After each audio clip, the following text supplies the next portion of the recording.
6월 8일 화요일입니다. 오늘은 헤이즐넛 향이 가득한 따뜻한 커피 한 잔을 드시면서 행복한 하루를 시작하시기를 바랍니다. 주님께서 우리 모두의 건강을 지켜주시길 바라며 예수를 쓰다 80페이지를 함께 묵상하시겠습니다. 마태복음 10장 40절에서 42절입니다. 너희를 영접하는 자는 나를 영접하는 것이요 나를 영접하는 자는 나를 보내신 이를 영접하는 것이니라. 선지자의 이름으로 선지자를 영접하는 자는 선지자의 상을 받을 것이요 의인의 이름으로 의인을 영접하는 자는 의인의 상을 받을 것이요 또 누구든지 제자의 이름으로 이 작은 자 중 하나에게 냉수 한 그릇이라도 주는 자는 내가 진실로 너희에게 이르노니 그 사람이 결단코 상을 잃지 아니하리라 하시니라. 어린아이를 양육하고 교육할 때 꼭 필요한 규칙이 있다면 상벌 제도입니다. 저희 아이들도 학교에서 무언가를 잘하고 오면 해피 캠퍼라는 종이를 받아오는데요. 대단한 것은 아니고 선생님이 메모지에 개인적인 칭찬을 적어주는 것입니다. 선생님의 말을 잘 들었거나 착한 일을 했을 때, 친구를 도와주었을 때에 이 메모지를 받게 됩니다. 이것이 아이들에게 스스로 동기부여를 하게 하고 목표 지향적인 삶을 살아가도록 도와준다고 합니다. 오늘 성경에서도 두 가지 상을 이야기하고 있습니다. 하나는 선지자의 상이고 또 하나는 의인의 상입니다. 구약시대와 달리 신약시대의 선지자는 당시 거처가 정해지지 않은 순회 목회자들을 가리켰습니다. 여러분 기억하십니까? 지난 1월 우리 송 교수님과 함께 바이블 엑스포 갈라디아서 강의를 들으셨죠. 아마 그 강의를 기억하시는 분들은 초대 교회마다 모두 목회자가 있었던 것이 아님을 알고 있을 것입니다. 바울이 갈라디아서 편지를 보낸 것도 한 교회가 아니라 갈라디아 지역의 여러 교회들이 함께 볼 수 있도록 회람 서신을 보낸 것입니다. 그래서 마치 순회 전도자들처럼 돌아다니면서 하나님의 말씀을 전하는 분들을 그 당시에 선지자라고 했습니다. 그렇기 때문에 각 교회는 방문한 선지자들에게 최소한의 경비를 제공하고 대접을 하게 되었던 것이죠. 예수님의 제자들과 사도들도 대부분 이런 방식으로 사역을 한 사람들입니다. 대표적인 분이 사도 바울이죠. 또 의인의 상이 있습니다. 의인이란 죄인의 반대가 아니라 유대 사회에서 하나님을 위해 박해받는 사람들을 총칭한 단어가 의인이라고 했습니다. 초기 기독교인들은 모두 이런 제자들과 의인에 대한 개념이 있었죠. 그래서 오늘 본문에 예수를 믿고 고난받는 자들이 의인의 상을 받을 것이라고 말한 것입니다. 자, 그렇다면 왜 주님께서 이 상에 대한 말씀을 하셨을까요? 두 가지 메시지가 있습니다. 첫 번째는 제자들과 복음 전도자, 목회자들을 위한 위로의 말씀입니다.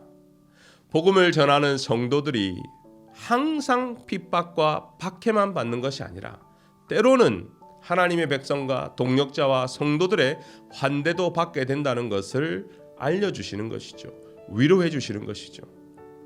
사실 오늘 본문 마태복음 10장 대부분이 박해와 환난에 대한 이야기로 나옵니다. 보라 내가 너희를 보냄이 양을 이리 가운데로 보냄과 같도다. 사람들을 삼가라. 그들이 너희를 공회에 넘겨주겠고 그들의 회당에서 채찍질하리라.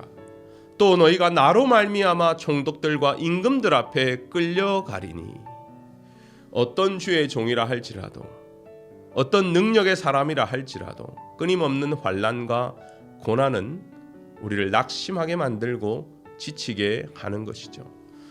저도 빈내리 교회에 사역을 하면서 대부분 성도들에게 사랑을 받고 후원을 받고 기도해 주는 분들이 대부분이지만 아주 몇몇 소수의 사람들 때문에 힘든 경우가 더러 있었습니다. 행정 목사다 보니까 때로 어떤 의견을 주시고 그 의견이 받아들여지지 않으면 삐지기도 하고 목회자를 힘들게 하는 경우도 있었습니다. 구약시대 분열 왕국 시기 엘리야는 실제로 능력의 선지자였죠. 하지만 그가 마지막으로 하나님께 기도한 것은 자신을 거두어 달라는 절망의 호소였습니다. 분명 겉으로는 불의 선지자였습니다. 그가 기도할 때 비가 오지 않았고 다시 기도할 때 비가 왔습니다. 그리고 갈멜 산상에서 바알과 아세라의 거짓 선지자 앞에서 850대 1의 승부를 보았습니다. 하늘에서 불이 떨어져서 여호와 하나님이 참 신임을 모두에게 알렸습니다. 그러면 능력의 선지자죠. 근데 그는 연약한 인간이었습니다. 그 이후에 하나님께 기도한 내용은 주님, 저는 이 사역을 더 감당할 수가 없습니다. 저는 우리의 선배 아브라함과 또 모세와 같은 사람은 아닙니다. 저를 과대 포장하지 마십시오. 과대 평가하지 마십시오. 저를 거두어 주십시오 하는 절망의 기도였다라는 것입니다. 여러분은 어떠신가요? 이 땅을 하나님의 자녀로 살아가면서 때로는 교회의 성도로서 이끌미와 여러 가지 사역을 감당할 때에 낙망하고 힘든 때가 있었을 것입니다. 오늘 이 말씀이 여러분에게 하나님이 주시는 격려가 되시기를 바랍니다. 두 번째 메시지는 하나님의 종들을 섬기는 자들에게 상이 있다는 것이죠. 40절에 너희를 영접하는 사람은 예수님을 영접하는 것과 같다라고 말하고 있습니다. 선지자의 상, 의인의 상. 제가 신학교 다닐 때 수업 중에 상급론을 가지고 논쟁이 있었습니다. 각 교수님들도 의견이 다 다르고 학생들도 각자가 가진 생각이 달랐습니다. 어떤 이는 우리 같은 죄인이 하나님 자녀가 된 것만 해도 감지덕지고 천국 백성으로 하나님의 백성으로 사는 것만 해도 만족인데 그것 외에 더 무엇을 바라리요 하면서 상이 없다고 주장한 사람도 있었습니다. 그리고 천국에 가서 누구는 개털 모자를 쓰고 누구는 면류관을 받으면 그것이 어떻게 천국에 있는가? 그건 천국이 아니다라고 말하는 사람들도 있었습니다. 또 어떤 이는 성경에서 계속적으로 말하는 것이 하나님이 예배하신 상이 있다는데 그러면 성경을 부정하는 것인가 하는 논쟁이었어요. 신학적으로 정답은 없는 것 같습니다.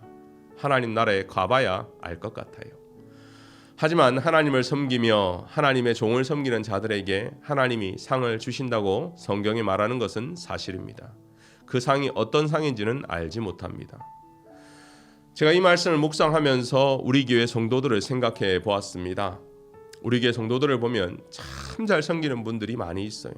근데 공통점을 보면 섬기는 것이 물질이 있다고 시간이 있다고 여건이 되어서 하는 것이 아님을 깨달았습니다. 섬김은 헌신이었습니다.